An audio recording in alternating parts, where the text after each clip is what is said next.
Thank you so much. Very, very kind. I really appreciate it. And it's really an honor to be invited to speak here and to receive this medal.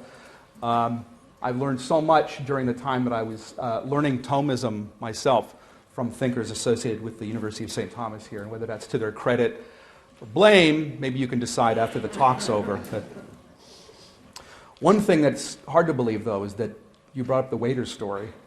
And there's a backstory there that I won't say much about it except to note that it's really amazing how your service improves when you tip the waiter in advance. But I don't want to say more about that. So there is a handout associated with tonight's talk, which I trust everybody's got a copy of. Little guide along the way for you. So my topic this evening is the nature of God, as that is understood within the classical theist tradition.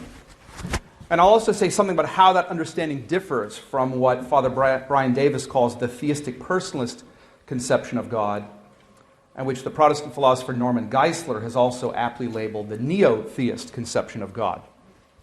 Classical theism is represented by such thinkers as Augustine, Anselm, and Aquinas. Theistic personalism, or neo-theism, is represented by prominent contemporary philosophers of religion like Alvin Planninga and Richard Swinburne. To a first approximation, the difference between the views is this.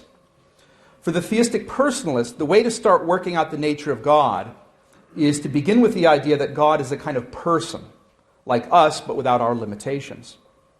The classical theist, by contrast, holds that the way to start is instead by thinking of God as the ultimate reality, and in particular, the ultimate explanation of why anything exists at all. These different starting points lead the two views to very different end results. To be sure, both views do affirm some of the same divine attributes, including personal attributes such as intellect and will. But they understand these attributes in very different ways, and the theistic personalist ends up with a conception of God which, in the view of classical theists, is too anthropomorphic and inadvertently blurs the distinction between the creator and the created. Now, it'll be useful for the purposes of this talk for you to have a sense of exactly how the classical theist takes God to be the ultimate explanation of why anything exists. So let me begin by briefly summarizing a couple of representative arguments for the existence of God, namely what I call the Aristotelian proof of God's existence and the Thomistic proof of God's existence. These are arguments that I develop and defend at length in several places, such as in my recent book, 5 Proofs of the Existence of God. But again, for present purposes, I'll just give you a quick summary of each of these. And this brings us to point B there on the top of the handout. So the Aristotelian proof, as I call it, begins from the fact that change occurs and argues that what change involves is the actualization of a potential, something going from potential to actual. For example, when an ice cube melts, the potential that the frozen water has to be in a liquid state is actualized. The proof then proceeds to argue that a potential can be actualized only by what is already actual. For instance, the warmth of the air around the ice cube is already actual, and so it can actualize the potential liquidity of the water. By the same token, if what is doing the actualizing is itself going from potential to actual, then it will require some other already actual thing to actualize it. Hence, the air around the ice cube might be warm only because a central heating unit is keeping it warm. And thus do we have a series of actualizers of potential. A potential is actualized by something already actual, but that something is itself actual only because some third thing is actualizing it, and so on. That's the first stage of the proof in a nutshell. The next stage of the proof is to draw a distinction between what scholastic philosophers sometimes call a linear series of actualizers and a hierarchical series of actualizers, or a linear series of causes and effects and a hierarchical series of causes and effects. Now, a linear series extends forward and backward in time. For example, the ice cube is melted by the warmth of the surrounding air. The air is now warm because the central heating unit had earlier been switched on. The unit was switched on because you'd earlier started to feel cold, and so forth. The members of a hierarchical series, by contrast, all exist simultaneously at the same moment of time. For example, the ice cube exists here and now only because the potential of its atoms to constitute water molecules specifically, water molecule specifically, rather than some other kind of molecule, is actualized here and now. The atoms, in turn, exist here and now only because the potential of the subatomic particles to constitute atoms is actualized here and now, and so forth. Now, hierarchical series are metaphysically more fundamental than linear series, because a thing has first to exist at any given moment in time in order to manifest any changes over time. Now, the Aristotelian proof argues that a hierarchical series of actualizers, one thing actualizing another, must of metaphysical necessity terminate in a first member, has to have a first member. For each member of such a series has actualizing power only in a derivative or borrowed way, and nothing can have derivative or borrowed power without something to borrow or derive it from. It's like a stick can't move a stone without a hand to give the power to make it move. The ice is actual here and now, to go back to my earlier example, only because its atoms constitute water molecules here and now, and that is true only because the subatomic particles constitute those atoms here and now. One level of reality is actualized by another, only because that other is in turn being actualized here and now by yet another. Now, the only thing that can terminate this regress is something that can actualize without itself having to be actualized. And that would be something which is, as it were, already fully or purely actual. So there must be, here and now, and at any moment at which we are considering the question, a purely actual actualizer, which is what ultimately actualizes the existence of the ice cube, or of anything else we might want to start our inquiry with. And this idea of a purely actual actualizer, something that actualizes everything else without itself ever going from potential to actual because it's already fully actual, this is the core of the Aristotelian proof's conception of God, from which everything else follows. The core of the conception of God that you see goes back to Aristotle and the whole Aristotelian tradition through the Middle Ages. So that, stated in a very compressed way, is the Aristotelian proof. Now let me briefly summarize what I call the Thomistic proof, named for Thomas Aquinas. It begins with the distinction between the essence or nature of a thing and the existence of a thing, where the essence of a thing is what it is, its nature again, whereas its existence is the fact that it is. So suppose a child has never before heard of a lion or a Tyrannosaurus Rex or a unicorn, and I give him a complete description of the nature or essence of each of these creatures. Then I tell him that of these three animals, one exists today, one used to exist but has gone extinct, and one never existed. I ask him if he can tell me which is which on the basis of the knowledge that he now has of the essences or natures of each of them. Of course, he would be unable to do so, which illustrates the point that the existence of a thing, if it does in fact exist, is something distinct from and additional to its essence or nature.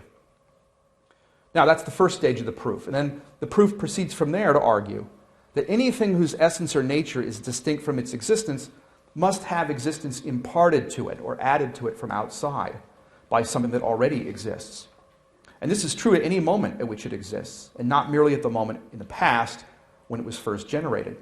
For example, for the ice cube that I spoke of earlier to exist here and now, there must be something imparting existence to it, adding existence to its essence or nature, you might say, here and now, because its essence is here and now distinct from its existence.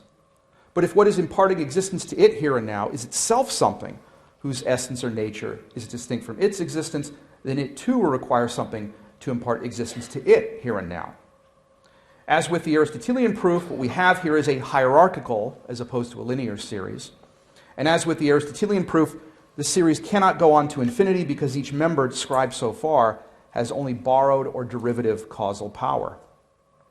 The existence of the ice cube here and now is imparted to it by some other thing, which is also here and now having existence imparted to it. And if the series continues in this way ad infinitum, we will just keep passing the metaphysical buck, as it were, and never arrive at an actual explanation of the ice cube's existence. The only thing that can end this regress is something in which there is no distinction between its essence or nature and its existence, something whose very essence or nature just is existence. What Aquinas calls subsistent being itself, which is the core of his conception of God.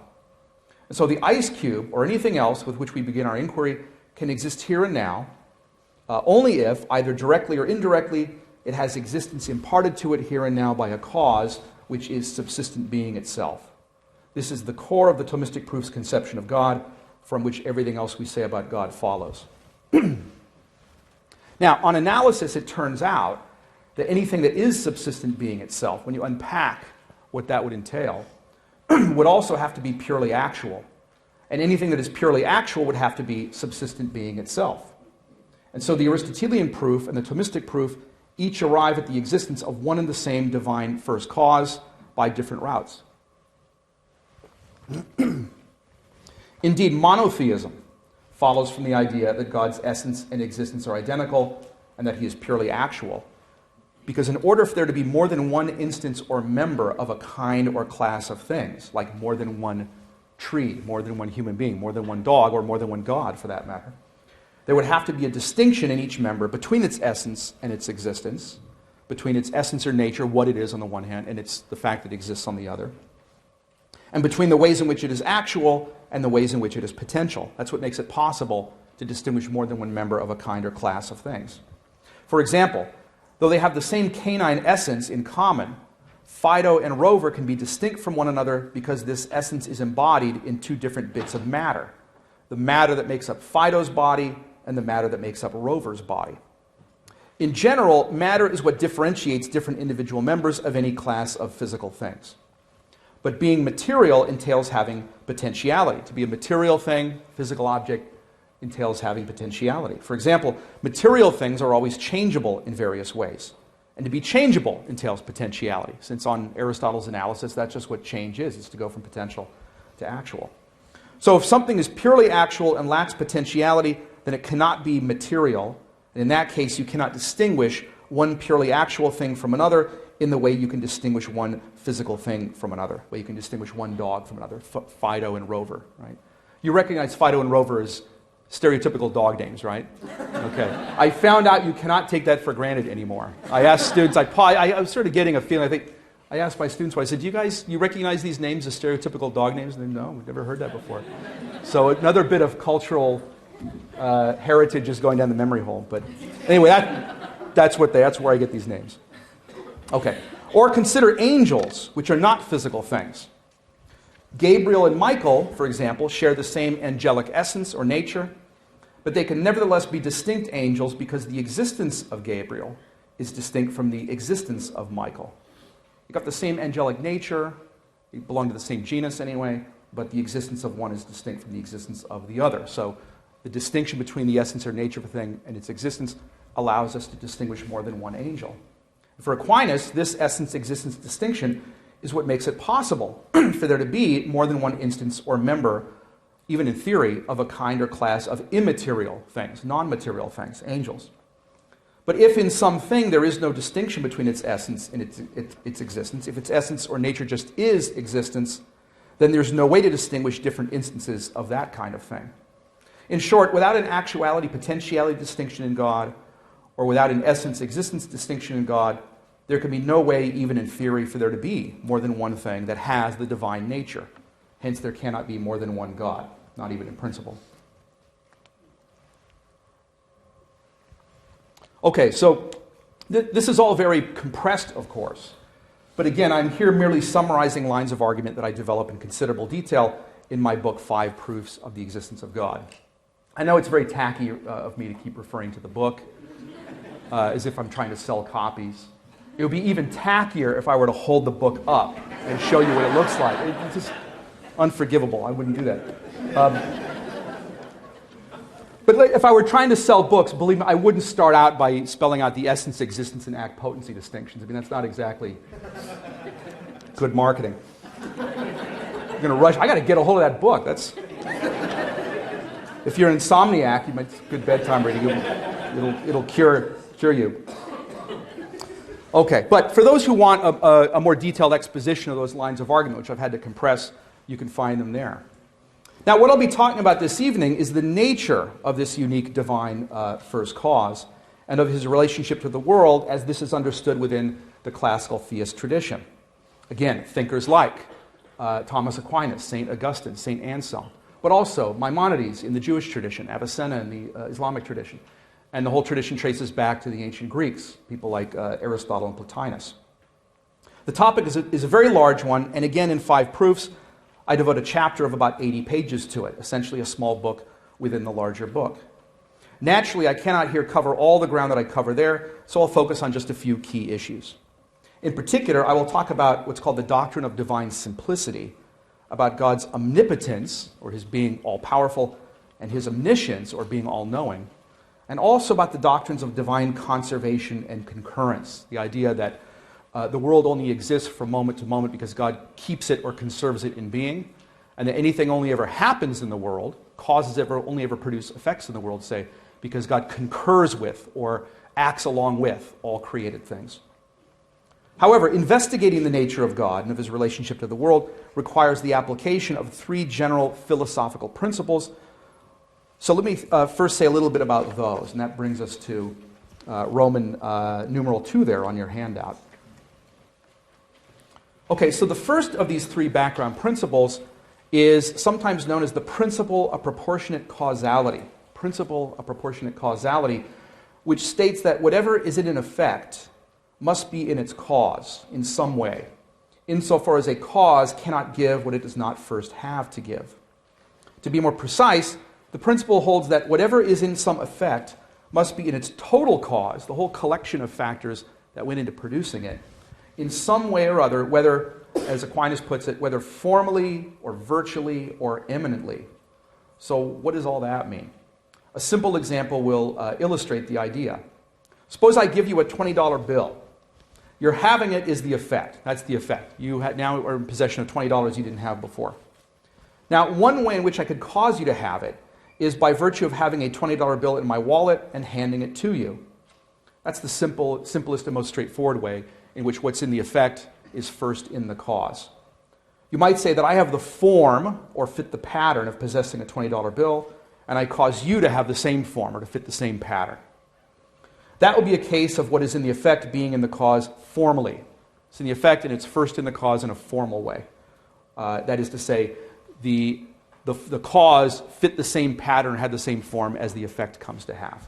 In this case, the form or pattern of possessing a $20 bill. But it might be that I don't have a $20 bill on hand ready to give you, but I do have at least $20 in the bank, and I can wire the money from my account to yours so that you can withdraw it from an ATM. In that case, what is in the effect was in the total cause, me plus my bank account, etc., virtually rather than formally. So I didn't actually have 20 bucks on me. I didn't have the form of possessing a $20 bill, but I virtually had $20 because I had at least $20 worth of money in the bank, say, and I can withdraw it on demand. But there's a third way which what's in the effect can be in the cause. It might be that I do not have even $20 in my account, but I do somehow have access to a U.S. Federal Reserve Bank printing press and can get a genuine $20 bill printed off for you on demand. Maybe I've got an uncle who works there and he lets people use the printing press for parties on the weekends. I want to print off a few, it's fine. Not a whole lot, I don't want to cause inflation, but... Okay, so in that case, if that's how I get $20 for you, in that case, what is in the effect is in the total cause, me, plus the printing press, etc., eminently, in an eminent way. For while in this case, I don't have an actual $20 bill, or even $20 in the bank, I would have something even more fundamental, causally speaking, than that. Namely, the power to make $20 bills. A more eminent or higher sort of causality. Power to make them exist in the first place. Okay. So that's the principle of proportionate causality. What's in the effect must in some way or other be in the cause, though it doesn't always have to be in the same way. Now, I defend this principle at some length in the book, for anyone who's interested.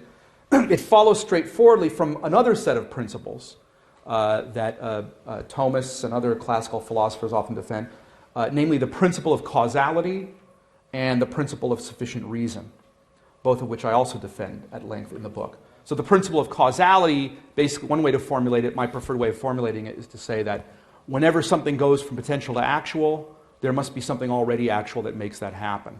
Okay, an effect can't exist without a cause, but that's a kind of loose way of saying what would be said more technically and more precisely by saying that when something goes from potential to actual, something already actual makes that happen.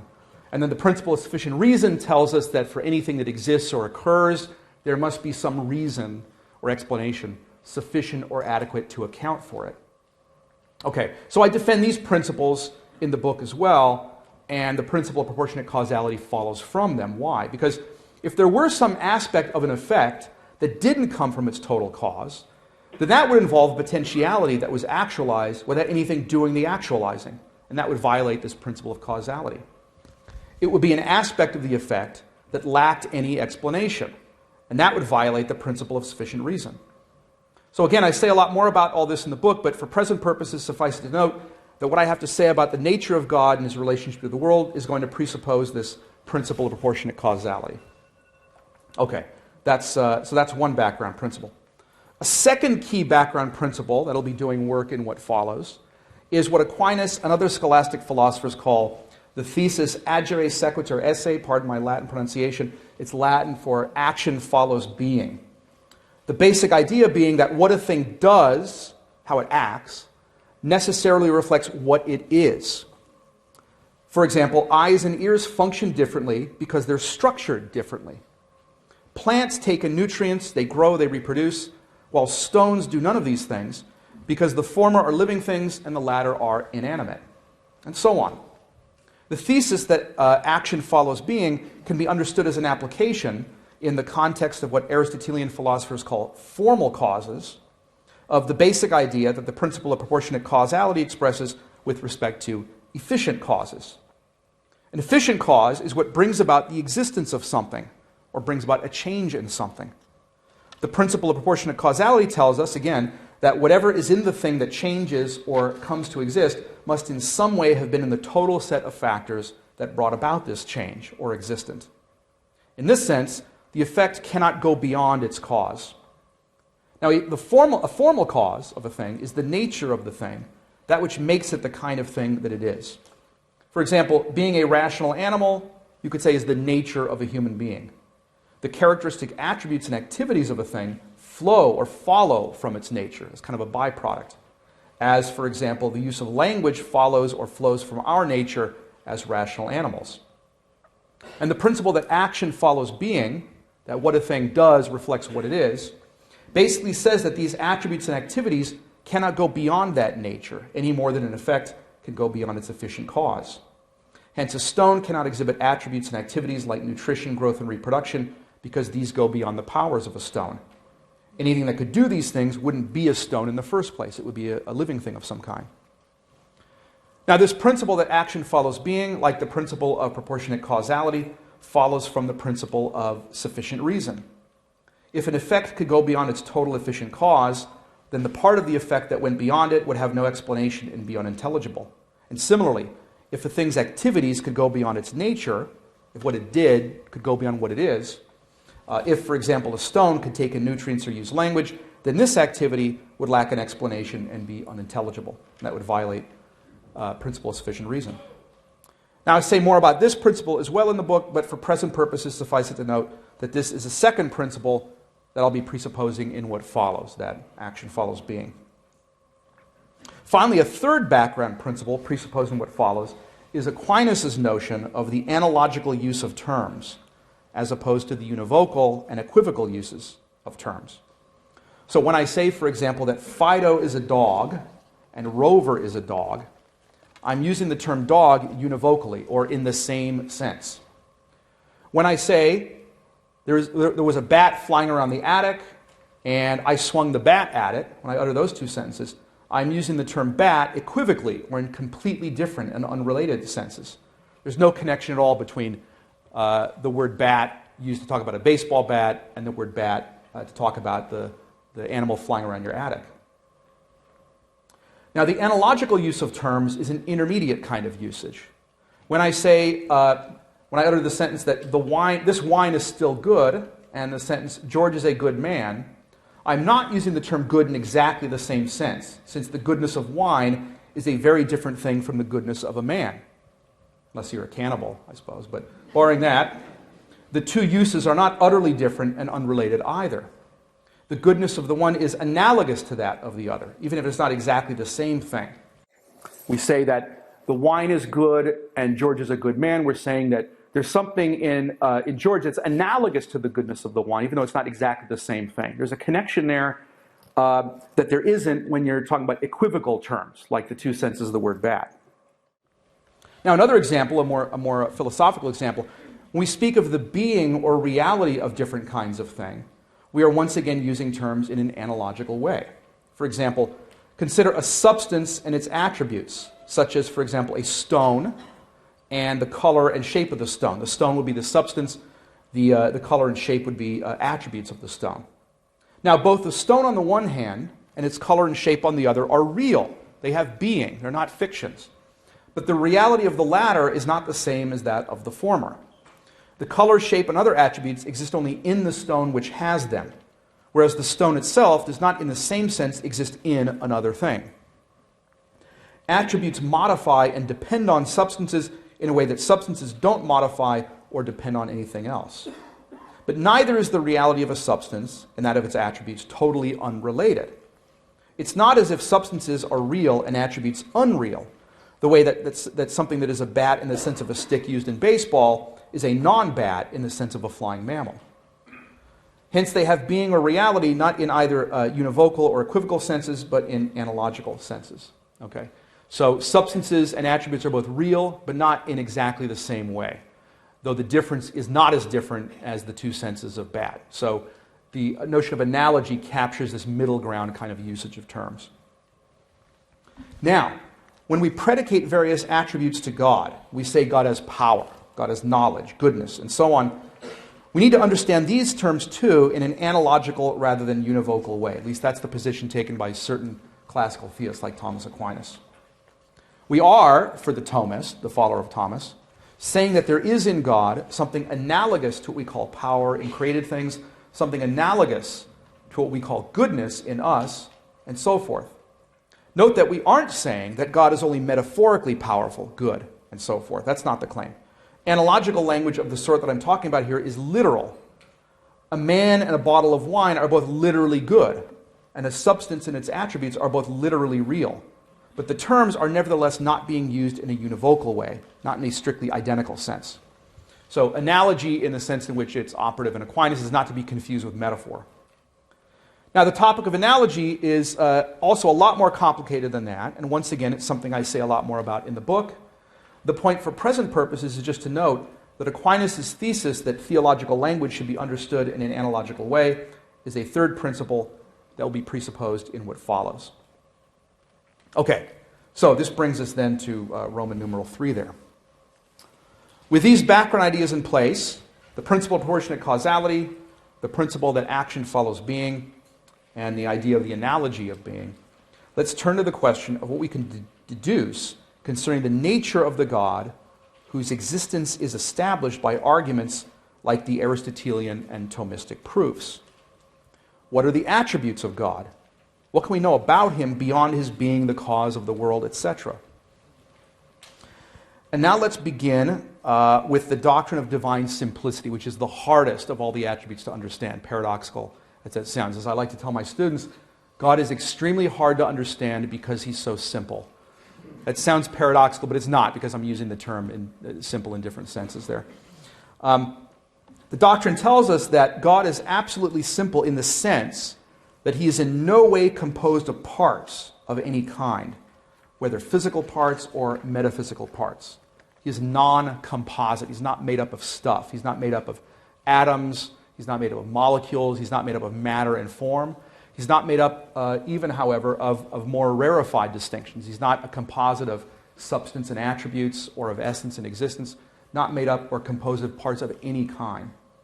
And the basic argument for divine simplicity, again, God being simple in the sense of not being composed of parts, is that whatever does have parts requires a cause, something distinct from it that accounts for those parts being combined. Hence, since God is the ultimate uncaused cause of things, he must be simple or without parts. That's the basic idea. And it can be spelled out in a more complex way, but the gist of the argument is simple. Whatever has parts, there needs to be something outside it that explains or accounts for how those parts come together so that the thing will exist. So when we get to the ultimate source of all existence, the uncaused cause of everything else, it must, in the very nature of the case, be without parts. If it weren't, there'd have to be something outside it that accounts for how its parts get combined. Okay, that's the basic idea. Now, it cannot be emphasized too strongly that the unity of God is inseparable from his simplicity. That is to say, the idea that there's only one God, and can even in theory not be more than one God, that's inseparable from the idea that God is not made up of parts.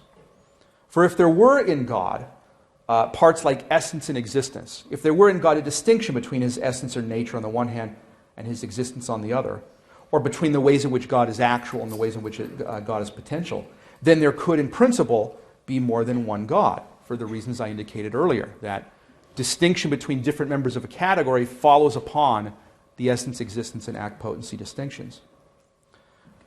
God's status as first cause is also inseparable from his simplicity in a way that I already indicated. If there were in God a distinction between actuality and potentiality, or between his essence or nature and his existence, or any other parts at all, then again he would, like everything else, require a cause of his own. Hence, to deny that God is simple or non-composite, to deny that he's not made up of parts, is implicitly to deny his uniqueness and ultimacy. Implicitly, it implies that there could, at least in theory, be more than one God, and that he's not the ultimate explanation of things. Insofar as such a denial makes of God a mere instance of a genus, just one member of a more general category alongside others, then it reduces him to the status of a member of a pantheon of gods. And it does so even if we think of him as the unique member. He becomes essentially like a Zeus or Odin or someone like that, a god like that, even if it turned out that he was the unique member of the pantheon. After all, the nature of a Zeus or an Odin would not change even if they became the sole occupants of Olympus and Asgard, respectively. So, think of the gods of Asgard. People don't read the legends of the Norse gods anymore, but they do see Marvel movies. So that's an aid to those who teach history, religions, and philosophy. So if you think of the gods of Asgard, they're basically treated now as essentially aliens, right? That's the status they have in the Marvel movies. And the idea is that, well, suppose you reduced all the gods of Asgard down to one. Suppose, not to give anything away for those if you hadn't seen Infinity War yet, but suppose Loki dies.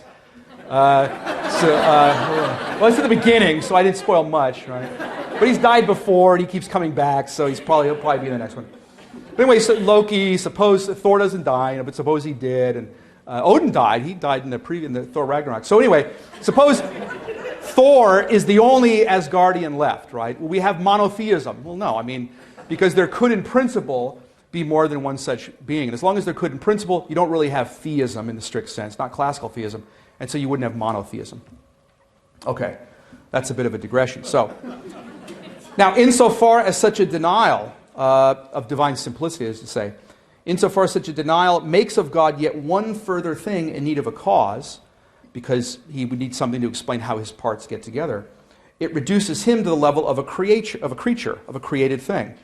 And it does so even if we think of him as somehow the one creature who happened to lack a cause. If you say, well, everything else has a cause, God would need one too because he's made up of parts, but he just happens not to have one. Well, you're still making of him essentially the same kind of thing as the rest of the created world. He's not really God anymore. Into the bargain, allowing that there could be some composite thing which lacked a cause, if you went in that direction, would also undermine the very arguments that got us to God in the first place. You'd be giving up the principle of causality. Neither would any of this change, even if we continue to insist that God is immaterial and incorporeal. If we say, well, what if God is made up of parts, but he's still not a material object? It doesn't have a body. Wouldn't that be enough to make him, wouldn't he be divine enough, as it were? In the way that Zeus and Odin and so forth, they're not incorporeal, at least the way they're portrayed in the movies and in legend is they have bodies, right? Well, we'd still, even in this case, have reduced God to what is, in essence, nothing more than a kind of super angel. Worshipping him would therefore constitute a kind of idolatry, just as if you worshipped an angel as if it were divine. Indeed, to deny that there is anything simple or non-composite would entail atheism, because it implicitly denies that there is really anything having the ultimacy, the ultimate metaphysical status that's definitive of God. So, for reasons like these, the mainstream of the Western tradition in philosophical theology, whether in the thought of pagans like Aristotle and Plotinus, Jews like Maimonides, Muslims like Avicenna and Averroes, or Christians like Athanasius, Augustine, Anselm, and Aquinas, has always insisted on divine simplicity as a non-negotiable element of any sound conception of God. The Catholic Church, too, has insisted on it as a key component of basic orthodoxy, teaching it as binding doctrine at the Fourth Lateran Council and the First Vatican Council. And it's also affirmed by Protestant thinkers like Luther and Calvin. The doctrine of divine simplicity has, accordingly, come to be regarded as the core of what I've been calling classical theism. Everything else in classical theism reflects it and is influenced by this basic idea of divine simplicity. Okay, now, nevertheless, there has in recent decades been resistance to the doctrine from, of all places, certain theologians and philosophers of a broadly theistic bent. Yes, theologians saying things that would traditionally be regarded as heterodox. It's very surprising, I know, but it happens. Okay. These writers have been characterized as neo-theists, that Norman Geisler calls them that, or theistic personalists, Father Brian Davis calls them that, to distinguish them from the classical theist tradition against which they are reacting. The view is called theistic personalism because it essentially treats God as the unique member of a species, unique member of a general category of things, falling under the genus person, alongside other species of persons like human beings and angels, and differing from them in lacking their limitations on power, knowledge, goodness, etc. Now note that what distinguishes neo-theism or theistic personalism from classical theism is not the fact that it regards God as personal as opposed to impersonal. The dispute here is often misrepresented. Since most classical theists attribute intellect and will to God, they too generally regard God as personal. Rather, what sets the two views apart is that theistic personalists regard God's being personal as entailing that he falls under a general category, that he's this one member alongside others of a more general category. That in this and other ways, he is not simple or non-composite. It reduces him kind of the status of a creature. Not that theistic personalists see it that way, but for the classical theist, that's the implication, whether theistic personalists realize that or not. Now, Alvin Planninga is one prominent neo-theist or theistic personalist critic of the doctrine of divine simplicity. This brings us to Roman numeral 3, sub A, sub point 2. This is very Thomistic. It's sort of like, okay, to Planninga's critique. And now, I know some of what I'm saying is a bit technical, the Avengers stuff, because you have to be a real fan to... I know some of it's been technical, but this gets a little more technical, so just brace yourself for 10 minutes and we'll get through it all together, right? It could be where you could be somewhere in the Northeast now, so, don't complain. Okay. It won't be as bracing as that, okay, as sub-zero weather. Okay. So, commenting on Aquinas' defense of the doctrine of divine simplicity, Planninga claims that the doctrine holds that, quote, this is Planninga's characterization of the doctrine before he criticizes it. He says the doctrine holds that, quote, God is identical with each of his properties, which entails that each of his properties is identical with each of his properties, so that God has but one property, unquote. Okay. In other words, Planninga is saying that, well, doesn't simplicity basically say that that God is identical with God's power, God's identical with divine knowledge, God's identical with divine eternity, and therefore they're really all the same thing, and so God has only one property. Okay. But this, Planninga complains, quote, seems flatly incompatible with the obvious fact that God has several properties, such as power and mercifulness. And it also entails, absurdly in Planninga's view, that God is himself a property, and therefore a mere abstract object. Okay. That's Planninga's claim. He's saying, in other words, that the doctrine of divine simplicity treats God as basically being the sort of thing that, say, roundness or squareness or redness is, some abstraction, an abstract property. But Planninga very badly misunderstands the doctrine because he interprets it in light of a metaphysics of his own that Aquinas and other defenders of divine simplicity would regard as completely wrong-headed. First of all, Planninga applies the term property, this technical term property, extremely broadly to almost anything that we might predicate of something. So, for example, we say that Socrates was human, that he was wise, that he walked around barefoot, that he was married to Xanthippe, that he was Plato's teacher, and so forth. Hence, for Planninga, being human, being wise, being barefoot, being married to Xanthippe, and being Plato's teacher are all properties of Socrates, the way Planninga uses that term. Indeed, being Socrates is a property of Socrates. As you could say, Socrates is Socrates, so you're predicating being Socrates of Socrates. So that's a property of Socrates, as Planninga understands the term. And among the thing's properties, Planninga tells us, is its nature or essence. Okay, so this is just to indicate how Planninga uses this term property to cover a wide variety of things, which, as we'll see, Aquinas would never do. Second, Planninga speaks of these properties as if they existed in a Platonic third realm of abstract objects, Plato's heaven, the realm of the forms. It's a realm of abstract objects like the forms which, for Plato, concrete individual things participate in or exemplify.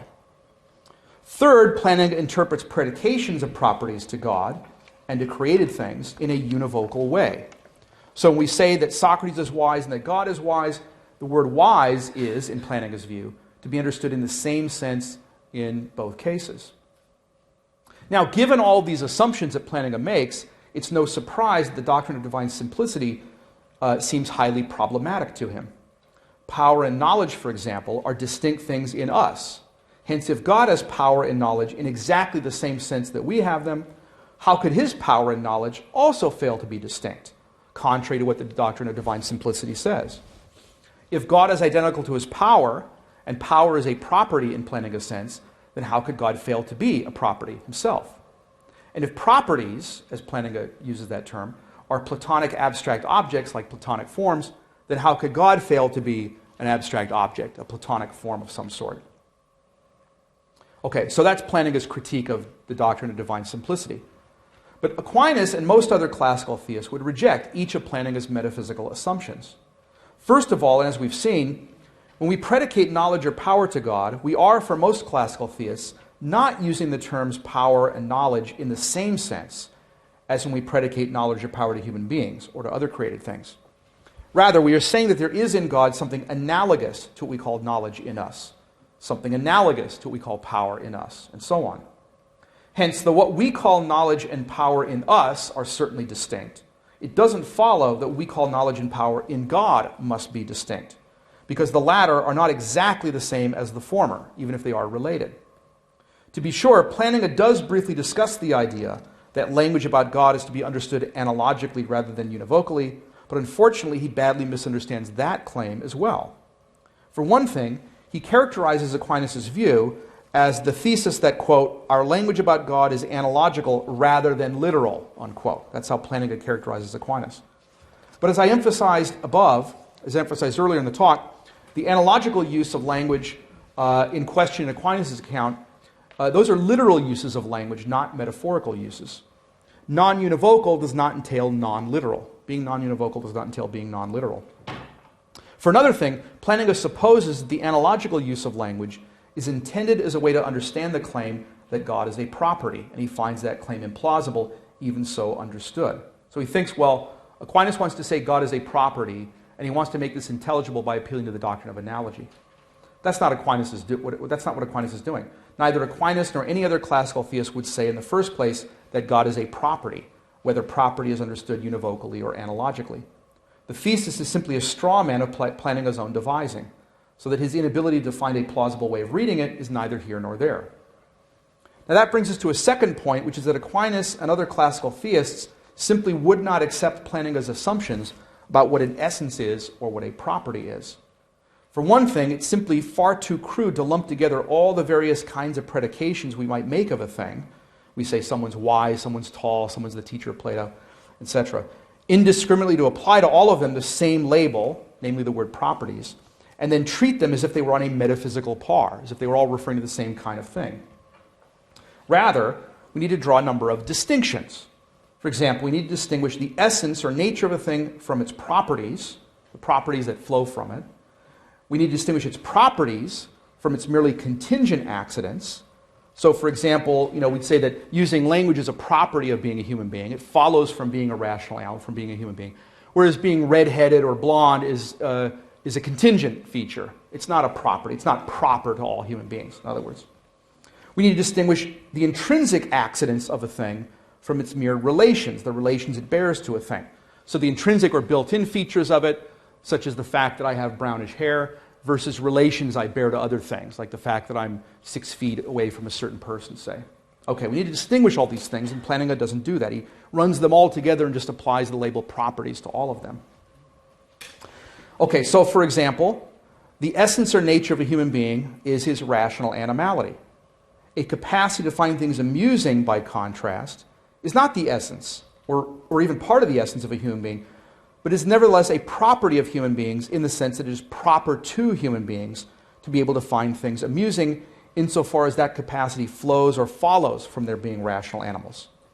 Having a certain skin color, however, is not in this sense a property of human beings because it does not flow or follow from being a rational animal. Having a certain skin color is instead a merely contingent accident of human beings.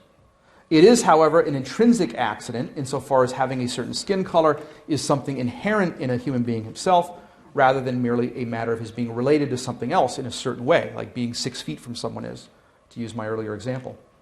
Socrates being the teacher of Plato, however, is merely a matter of his bearing a certain relation to something distinct from him rather than being something intrinsic to him or something built into him. Okay, so we did make all these distinctions. Again, Planninga fails to do that. He's just using language in a way that Aquinas would regard as sloppy, applying the same word properties to all of these things and treating them as if they were on a par.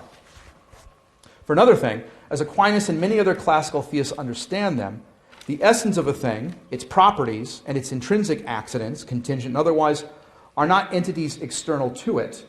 In particular, they are not to be understood as abstract Platonic forms, objects in Plato's heaven, say, which the thing instantiates or in which it participates. That's the wrong model. Rather, they are concrete, intrinsic constituents of the thing itself. For example, Socrates' rational animality is a constituent of Socrates himself, as is his property of being capable of finding things amusing and his contingent accident of having a certain skin color. They're not Platonic forms that he participates in, to use Plato's jargon.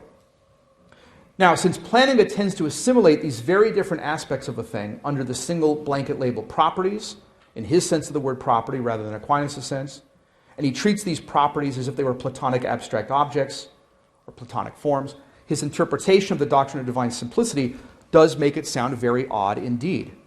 For example, it sounds like the advocate of divine simplicity regards God's having created human beings as every bit essential to God as his wisdom, which is odd, given that God could have refrained from creating Adam, but could not have failed to be wise.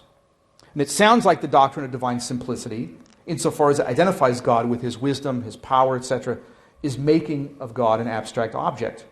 But in fact, these odd results follow not from the doctrine of divine simplicity itself, but rather merely from the metaphysical assumptions that Planninga has read into the doctrine, assumptions which proponents of the doctrine would reject. Planninga also appears not to grasp what is at stake in the doctrine of divine simplicity. To be sure, he's aware that defenders of the doctrine maintain that if God were not simple or non-composite, then he would depend on something external to him. But Planninga seems to think of the dependence in question in merely Platonic terms, as a matter of God's participating in various Platonic forms, say. Now that would, for the classical theist, be bad enough, but the problem goes well beyond that. The problem, as we've seen, is that whatever is composite or made up of parts is causally dependent on something else, and thus cannot be the first or ultimate cause. And the problem is that what has an essence or nature distinct from its existence cannot be unique. The rationality and animality that define human beings can in principle exist apart from one another. Hence, there must be some cause which combines them so that human beings exist. And similarly then, if God's wisdom and power, say, were distinct, as they would be if we denied divine simplicity, then there would have to be some cause which combines them so that God exists. So we'd lose the idea of God as first cause. And if God were merely one existing thing which participated in the divine essence, or were a single member of a genus or general category, then there could at least in principle be more than one God. Monotheism would not be true in principle, but only as a matter of contingent fact. In both of these respects, God would lack the ultimacy that is definitive of him. That is to say, he would not really exist at all. Rather, what would exist instead is merely a quasi-divine ersatz, a God in the sense of a very powerful, but nevertheless essentially creaturely being. So Planninga doesn't see what's at stake, that the very idea of God as uncaused cause and of monotheism is jeopardized if we give up divine simplicity. And so he doesn't even address the problem because he doesn't see the problem. But in fact, we would not be justified even in saying that that sort of God exists, a lowercase g God. Or at least nothing in the arguments like the ones that I summarized earlier, the Aristotelian and Thomistic proofs, would justify the conclusion that such a theistic personalist or neo-theist God exists, a non-simple God, right? For such arguments entail that there must be a cause which is in no way a mixture of actuality and potentiality, or a mixture of essence and existence, or in any other way composite. As arguments for a first cause, they are ipso facto arguments for an absolutely simple or non-composite cause. In other words, classical theism and the doctrine of divine simplicity necessarily go together. The very arguments that lead you to classical theism, arguments of the kind that I started out the talk with, lead you to divine simplicity. You give up divine simplicity, you're also going to end up giving up those arguments, the whole rational case for classical theism. To deny the one is implicitly to deny the other. Hence, again, from the classical theist point of view, to deny the doctrine of divine simplicity is implicitly, say that 3 times fast, to deny the doctrine of divine simplicity is implicitly to affirm atheism. But as arguments like the Aristotelian and Thomistic proofs show, atheism is false. Hence, the doctrine of divine simplicity must be true. Okay. And that's not just my view, that's standard classical theism, that to be a theist, you have to believe in the doctrine of divine simplicity. It's that central to the very idea of God. Okay. Now, there's more to be said about simplicity, but I'm going to skip over number 3 there, other criticisms for lack of time on my part and lack of patience on yours. And so, you're all supposed to, no, we want to hear more about Planninga. Okay. So let's turn to point B there under Roman 3, omnipotence. Okay, so to be omnipotent is to be all-powerful. Now, power is the capacity to act or to make. It's the power to do something or to make something. Now, arguments for God's existence, like the Aristotelian and Thomistic proofs, are arguments for a cause of the existence of things, and causing things to exist is a kind of acting. It's a kind of making. Naturally, then, there is power in God. God couldn't do the things that those arguments say he does if he didn't have power. But God does not merely have power. He is all-powerful or omnipotent. And there are several ways to see this. So consider first that anything that exists or could exist other than God would have potentials that need actualization. They'd have parts that need to be combined. And they would have an essence distinct from their existence. We've also seen that such things can exist even for an instant, only insofar as they are caused by that which is purely actual, which is absolutely simple, which is subsistent existence itself. That's what all these arguments that I summarized earlier are meant to show. And we've seen that there cannot, in principle, be more than one such cause. But it follows from all that taken together that anything that exists or could exist other than God depends at every instant on God for its existence. Okay. Now, add to that the principle that action follows being, that what a thing does reflects what it is, that a thing's attributes and activities can't go beyond its nature. When we combine this principle with the thesis that the sheer existence of anything at any moment depends on God's causing it to exist, we get the result that the operation or activity of anything at any moment also depends on God. Okay, so if a thing couldn't exist even for a second apart, even for an instant apart from God, and what a thing does reflects what it is, its activity reflects its existence, then it couldn't act or operate or do anything at any instant apart from God either. For if a thing could not exist even for an instant apart from God, then how could it act at any instant apart from God? If the thing has no independent capacity for existence, where could an independent capacity for action, for doing things, possibly come from? Existing, after all, is more fundamental than acting, more fundamental than doing something, than behaving in a particular way, since it's presupposed. Existence is presupposed by acting. So if a thing's essence gives it no capacity even to exist apart from God, then it cannot intelligibly give it power to act apart from God. So everything that exists or could exist other than God depends at every instant, not only for its existence, but also for its capacity to do anything, its capacity to exercise any power on God, depends on God for that too. Nothing that exists or could exist is outside the range of his power then, or has any power that does not derive from him. But to be that from which all power derives, and which has nothing outside the range of its power, just is to be all-powerful or omnipotent. Hence we have to conclude that God is all-powerful or omnipotent. Okay? So the basic idea is, when we factor in what I've already argued for, that nothing could exist for an instant apart from God, But what a thing does, how it acts, the sort of power it manifests, reflects its existence or reflects what it is.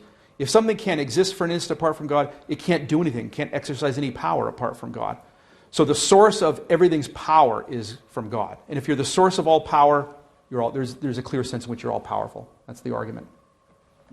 Recall also that of his very nature or essence, God exists in a fully actual way, as that which just is, subsistent existence itself, rather than something which in any way derives existence from anything else. Factor in once again the principle that action follows being, that is to say that a thing's attributes and activities reflect what it is, and consider that to do or to make is to actualize some potential, so that to have power, which is what you're doing when you do or make things, to have power is to have the capacity to actualize potential. It follows that since God exists in the fullest possible way, he must have the capacity to act in the fullest possible way. Action reflects being. What you do reflects what you are. So if you exist in the fullest possible way, you must be able to act or do things or make in the fullest possible way. You must be all powerful. Hence, there is no potential that God cannot actualize, and thus nothing outside the range of his power. For suppose that there was some potential that could be actualized, but that God could not actualize it. What could possibly prevent him from doing so?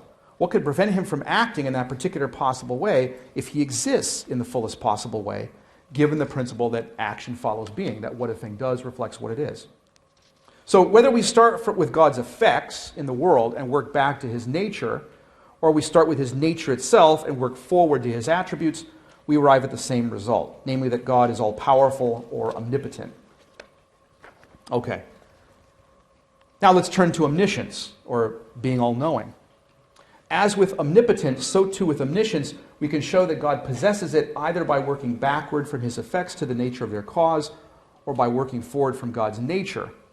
And I discuss both approaches in the book, but for now I'm going to focus just on the first, working from the effects, what exists in the world, back to God's nature, to show that he must be all-knowing. So again, anything that exists or could exist, and anything that something does or could do, depends at every moment on God's causal action. Now recall the principle of proportionate causality, according to which whatever is in an effect must in some way be in its cause. So in the effect, it must be in the cause in some way or other. It follows from these two propositions that whatever is in anything that exists or could exist in the world must in some way be in God as cause of that world.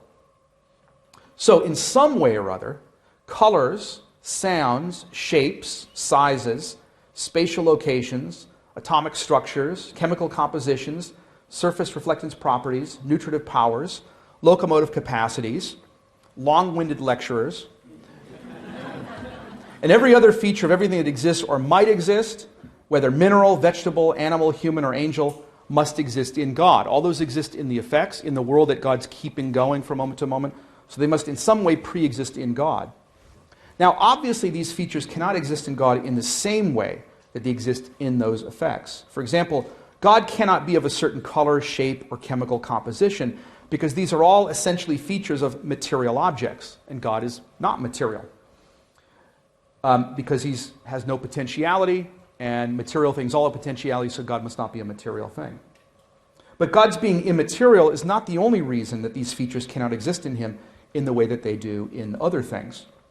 Even if God were material, if he merely instantiated redness and roundness, for example, if he was merely one red or round thing among others, then he wouldn't be the ultimate cause of all red and round things.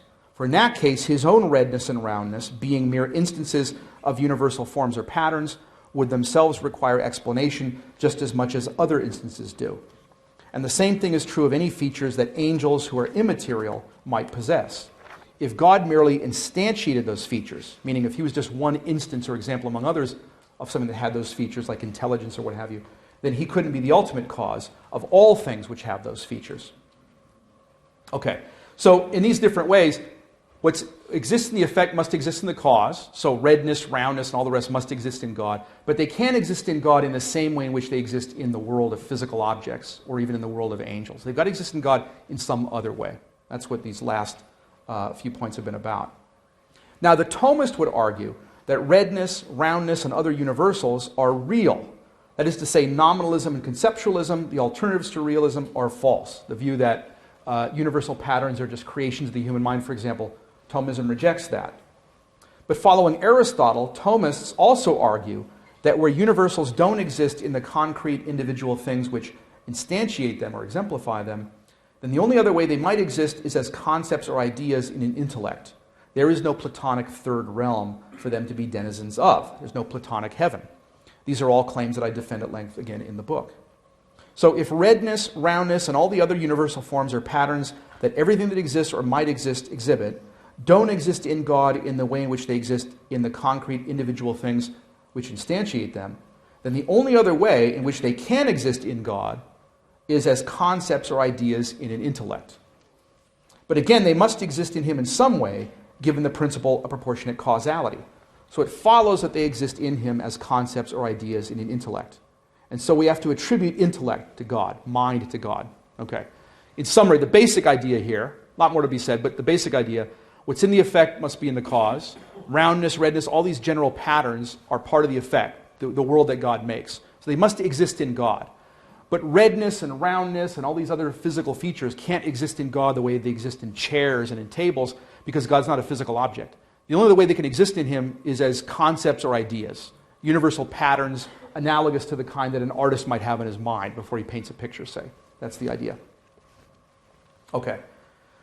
Nor is it just concepts which exist in this divine intellect. Consider, so it's not just, so there's the concept being round, the concept of being square, concept of being red, the concept of being green. Then you might have complete thoughts, like the chair is red, or the sky is blue, or what have you. And so what I want to argue now is that we have to attribute thoughts to the divine mind and not just ideas or concepts. So consider a cat sitting on a mat. That the cat and the mat exist at all at any instant at which they do exist is due to God's causal activity, God's sustaining it in being for all the reasons talked about earlier. But that the state of affairs of the cat's being on the mat holds at any instant, that state of affairs is the case, is also due to God's causal activity. And so just as, given the principle of proportionate causality, the catness of the cat, the general form or pattern of being a cat, must exist in God as the concept catness, so too must the state of affairs of the cat's being on the mat in some way exist in God. In particular, it must exist in God, in the divine intellect, as the proposition that the cat is on the mat, as the thought that the cat is on the mat. For just as the concept catness is the correlate within the intellect of the universal form or pattern of being a cat that exists in actual cats, the proposition or thought that the cat is on the mat, considered as the content of the thought, is the correlate within an intellect of the state of affairs of the cat's being on the mat.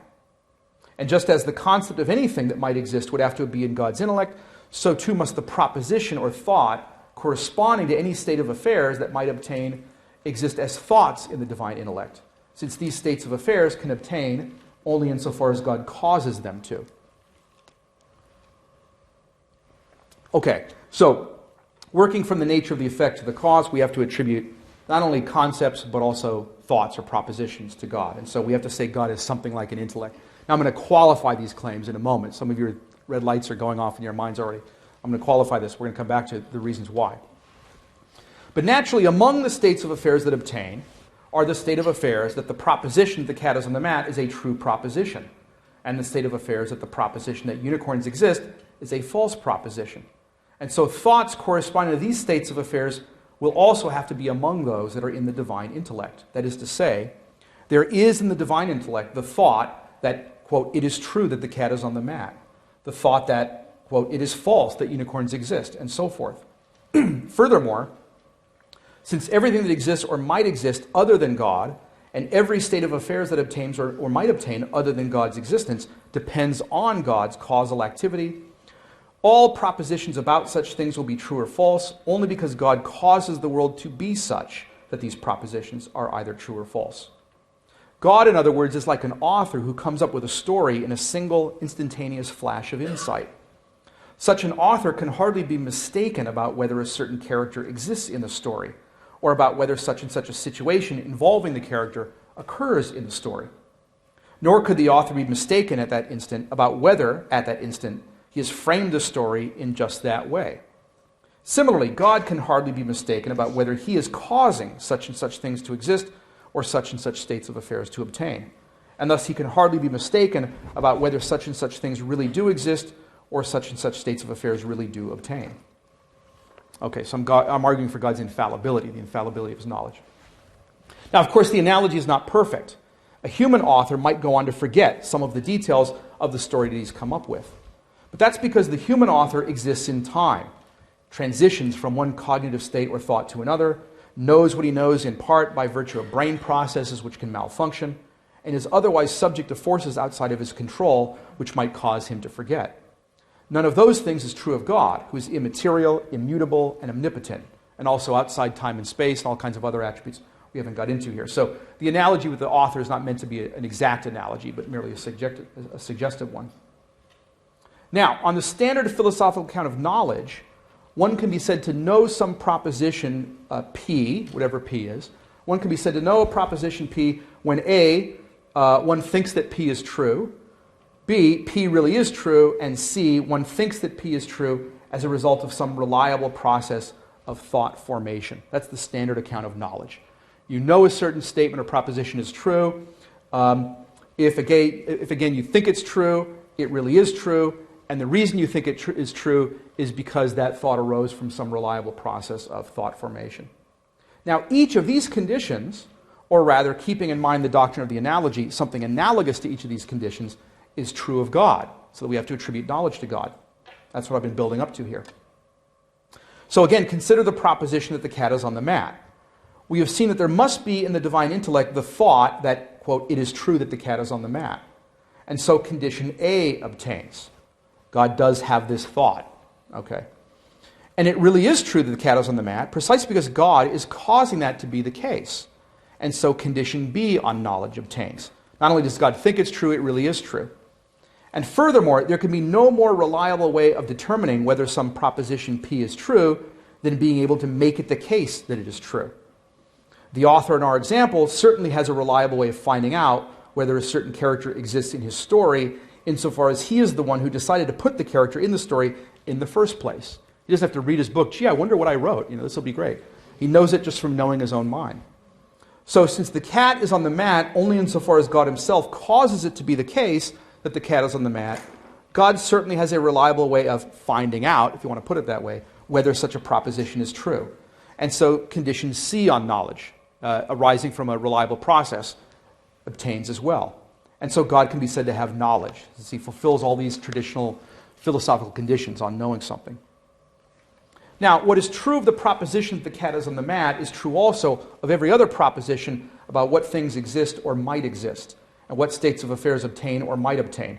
God knows all such propositions, because the truth of all of them has to be traced to God's action as first cause. Moreover, he can hardly have any less knowledge about himself than he has about things other than himself, any more than an author can know less about his own creative act of coming up with a story than he knows about the story itself.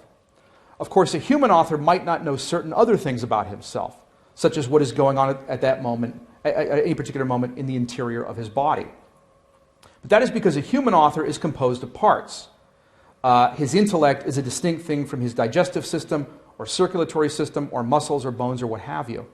Nothing like that is true of God, who is absolutely simple or non-composite. His intellect just is his power, which just is his existence, and so forth.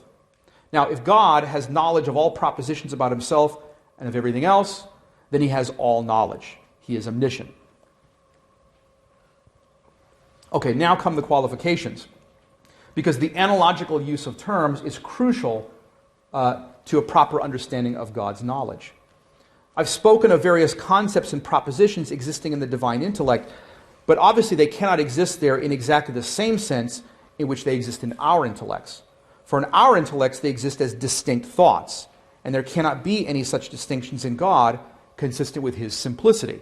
If God is simple or not made up of parts, there can't be distinct thoughts in God in the sense in which there are in us. So we've already got to qualify this claim about omniscience. So to a first approximation, we might think instead in terms of a conjunction of all propositions, and say that there is in the divine intellect something like a single thought with this one gigantic conjunctive proposition as its content. But even that isn't quite right, because the single conjunctive proposition will itself have component parts, and God, again, does not have parts. He's absolutely simple. So a better, though still imperfect, way to understand the nature of God's knowledge would be to think in terms of analogies like the following. From a beam of white light, various beams of colored light can be derived by passing it through a prism. Though the colors are not separated out until the beam reaches the prism, they are still in the white light in a unified way. Or from a lump of dough, cookies of various shapes can be derived by means of cookie cutters. Though the various cookies with their particular shapes are not separated out until the cutters are applied to the dough, they are still in the uncut dough virtually. Now, God is pure actuality, whereas each kind of created thing represents a different way in which actuality might be limited by potentiality. That is to say, each created thing is comparable to one of the different specific colors that might be derived from the white light that contains all of them, or is like one of the many cookie shapes which might be derived from the dough which contains all of them. God's creation of the world is thus like the passing of white light through a prism or the application of the cutters to the dough. The prism draws out from the color spectrum, which is contained in a unified way in the white light, a particular beam of this color and a particular beam of that color. And the cutters draw out from the variety of possible cookies contained in a unified way in the lump of dough, a cookie of this particular shape and a cookie of that particular shape. Similarly, creation involves drawing out from the unlimited actuality that is God various limited ways of being actual. To be a stone or a tree or a dog is to be actual, but is to be actual only as a stone or a tree or dog, rather than some other kind of actuality. Just as to be green is to be a color, but to be that specific color, rather than, say, red or any of the other colors of the spectrum. And to be a cookie of a round shape is to be round rather than being, say, square or triangular or any of the other shapes which might have been taken from the dough. And again, the analogy is not perfect, but only meant to be suggestive. For one thing, created things are not made out of God in the way that cookies are made out of dough, since God, being devoid of potentiality, is not a kind of material which can take on different patterns. So it's just meant to be an analogy and not a perfect analogy. The cookie dough analogy, I realize, is also somewhat absurd, applying it to God, but I had to do something to appeal to the children's market for this book, so get my own kids to read it someday, hopefully.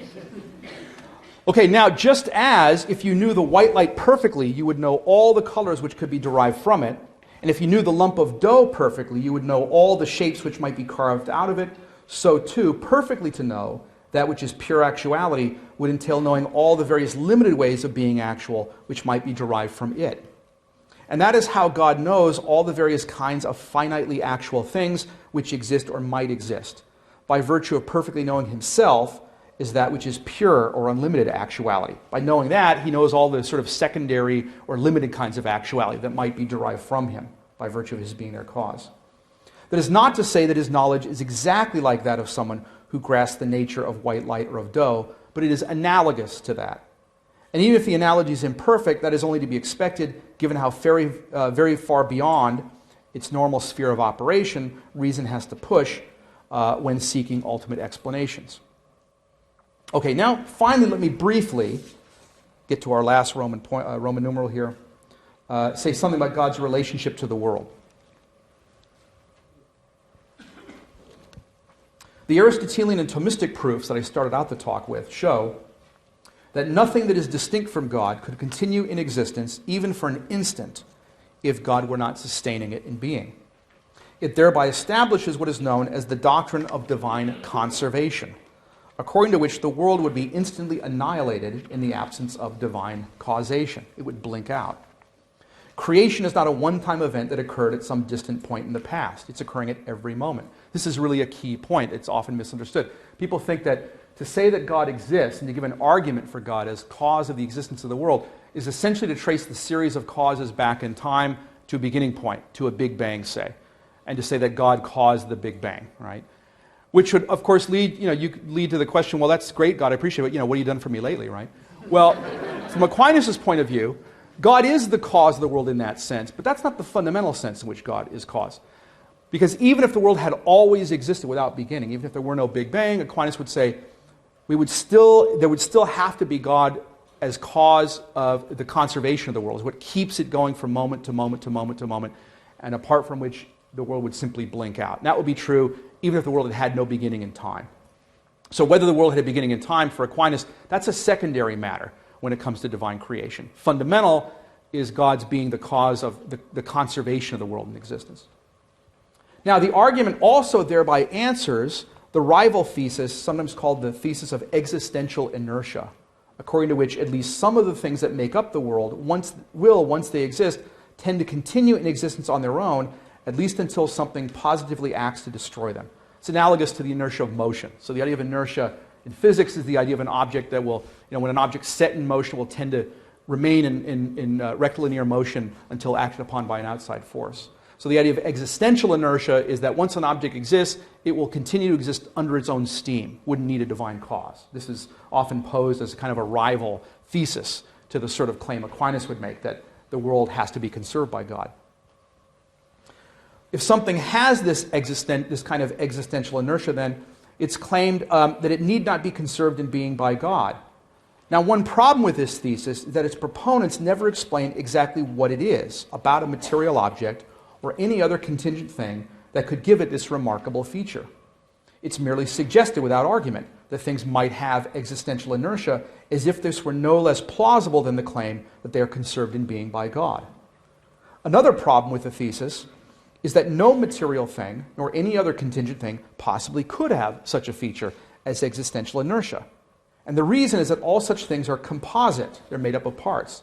And in particular are mixtures of actuality and potentiality, and of essence and existence. And anything that is composite in such ways requires a sustaining cause, something outside it that accounts for how the parts are combined. At least anyone who claims otherwise has the burden of answering arguments like the Aristotelian and Thomistic proofs.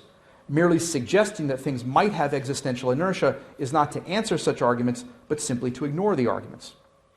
Now, though material things are at every moment dependent for their existence on God, they are distinct from God.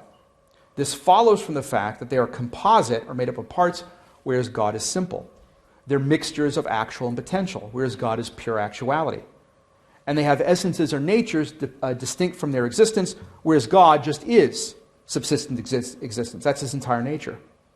The arguments I've been defending thus rule out a pantheist conception of God, which would identify him with the world. So if you said God and the world are the same thing, God's the same thing as the physical universe, well, wait a sec, the physical universe is going from potential to actual, it's made up of parts, and yet God is not going from potential to actual, he's purely actual, and God is simple or without parts. So how can they be identical? They cannot be.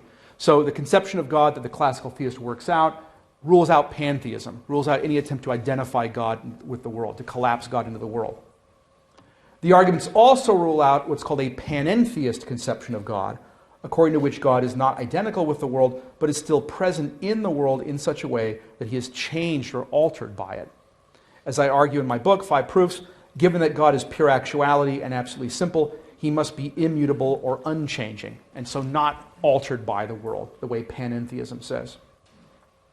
Now, these two theses, that things are dependent for their existence on God, but are also distinct from God, when conjoined with the principle that action follows being, yield a conception of divine causality known as the doctrine of divine concurrence.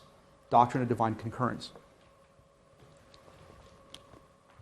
This concurrentist position is perhaps most easily understood by comparison with two rival views known as occasionalism and mere conservationism. Okay, so concurrentism is going to say that things in the world act, they do stuff, but only insofar as God cooperates or concurs with them, helps them along, as it were. Occasionalism, I'm going to spell out in a minute, says God does everything. Mere conservationism says God doesn't do anything. He keeps things in existence, but then they act on autopilot, as it were. And concurrentism falls in between these two extremes. This is Aquinas' position, falls in between these two extremes. Okay, so let's understand it by contrast with these other two views. Take occasionalism first. Occasionalism holds that nothing in the created world has any causal efficacy at all, any causal power at all, and that only God ever really causes anything to happen. For example, when you leave a glass of iced tea outside and the ice cubes melt in the sun, on this view, it's not the sun that causes the ice to melt, according to occasionalism. Rather, it's God who causes them to melt. That he does so on the occasion that the sun is out is what makes it falsely seem that the sun is what is melting the ice. That's where it gets its name, occasionalism. Similarly, it's not the cue ball which causes the 8 ball to go into the corner pocket. Rather, it's God who causes the 8 ball to go into the corner pocket on the occasion when the cue ball makes contact with it, and so on. The first cause on this view is the only cause, and nothing else has even any secondary or derivative or borrowed causal power. Okay, that's occasionalism. And I find that useful when people think the lecture is running too long. It's God giving the lecture. He's doing it on the occasion. On the occasion when I'm standing behind the microphone. Okay, so that's one extreme view. We're almost done, though. We're almost done. The other extreme view, mere conservationism, meanwhile, holds that although God keeps things in existence, they have their causal power independently of him. So in this view, God keeps the sun in existence, but the sun melts the ice cubes independently of God. God keeps the cue ball in existence, but the cue ball causes the 8 ball to move independently of God, and so forth. They are, as it were, in kind of a metaphysical autopilot. All God has to do is keep them in existence, and then they can do stuff on their own, entirely independently of God. Now, concurrentism, again, this is Aquinas' view, rejects these two views and takes a middle ground position between them. Against occasionalism, it maintains that the sun and the cue ball and all other created things do have genuine causal power. They really are doing things. But against mere conservationism, it maintains that created things nevertheless cannot exercise this causal power independently of God. For neither of these extreme positions can be correct, given what I've argued earlier. All of the things I've said earlier imply concurrentism has to be the right view. Why? Well, consider first why occasionalism cannot be correct. Since action follows being, again, what a thing does necessarily reflects what it is. If something could not truly do anything, if it had no causal power at all, as occasionalism says, then it would not truly exist at all either. Occasionalism would thus entail that God alone truly exists, since only he truly does anything. And this cannot be right. Again, action follows being. What a thing does reflects what it is. So if something does nothing, it must in no way be. It must in no way exist. And this cannot be right. For one thing, we know that things other than God do exist. Tables, chairs, rocks, trees, and so on. Even if you were seriously to question this, if you were to entertain the possibility that those things do not really exist after all, but were somehow mere hallucinations you were having, maybe you've seen The Matrix one too many times, then you would still know that you exist. You know you exist in that case. And you are not identical to God. Hate to break it to you. But you're not identical to God. After all, the very fact that you were thinking through these various possibilities entails that you are changeable. You move from one thought to the next, whereas God is immutable or unchangeable. The fact that you would not be certain in this scenario whether tables, chairs exist would show that you are not omniscient, whereas God is omniscient. The fact that you lack power in various ways, for example, you would not in this scenario be able to make yourself stop experiencing tables, chairs, etc., even if you were convinced that they were mere hallucinations, shows that you are not omnipotent or all-powerful, whereas God is omnipotent, and so forth. So, you know that at least one thing other than God exists, which would not be true if occasionalism were true. Okay, so if there's anything distinct from God, even if it's just you, occasionalism couldn't be true. For another thing, even if you could coherently deny the existence of yourself, along with everything else, occasionalism would still leave us with an incoherent position in another respect. For we arrived at the idea of God as first cause only because we reasoned from the existence of things other than God which required him as cause. For example, we started with the idea that certain things are composites of essence and existence.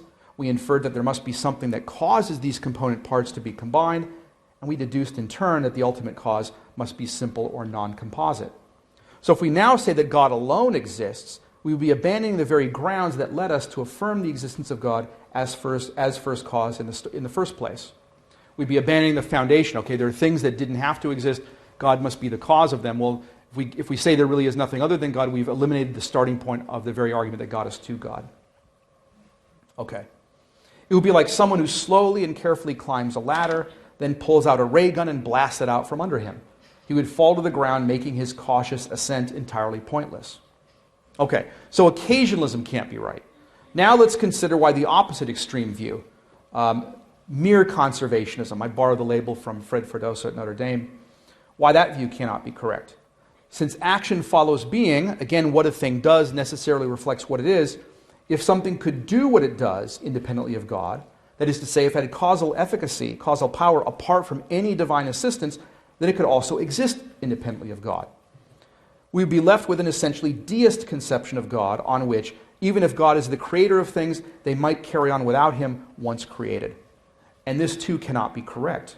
For one thing, and as we've seen, nothing other than God possibly could exist even for an instant without God's conserving action. This follows from a thing's being composite rather than simple, from its being a mixture of actual and potential, and from its having an essence or nature distinct from its existence. For another thing, the resulting position would, again, be incoherent. For it was the idea that things cannot exist on their own even for an instant that led us to the idea of God as first cause in the first place. To say that these things might exist without God after all would once again be like climbing a ladder and then blasting it out from under one. So the correct view has to be the middle ground concurrentist position, according to which secondary causes are real, to borrow some jargon here from the scholastics. That is to say, things other than God have real causal power, even if they have it only in a secondary or derivative way, insofar as they derive that power from God as first or underived cause. Occasionalism denies that secondary causes are real, insofar as it says that only the first cause really causes anything. Mere conservationism, on the other extreme, denies that secondary causes are real, insofar as it says that causes other than God have their causal power independently of God, and thus do not have it in a merely derivative or secondary way. It makes them really their own little first causes. That's the problem. Secondary causes are true causes insofar as they make a real contribution to the effect. The effect would not be of precisely the character that it is if some other secondary cause were involved instead. Secondary causes are secondary insofar as they would be inert without divine assistance. God must cooperate or concur with everything they do if they are to do anything, hence the label concurrentism. To borrow an example from Fred Freddoso, if you draw a square on a chalkboard with blue chalk, both you as primary cause and the chalk as secondary cause are joint causes of the effect. You of there being any square there at all, and the chalk of the squares being blue rather than some other color. The chalk makes a real contribution to the effect insofar as the effect would have been very different if the chalk had been red, or if the writing instrument had been a pen or pencil instead of chalk.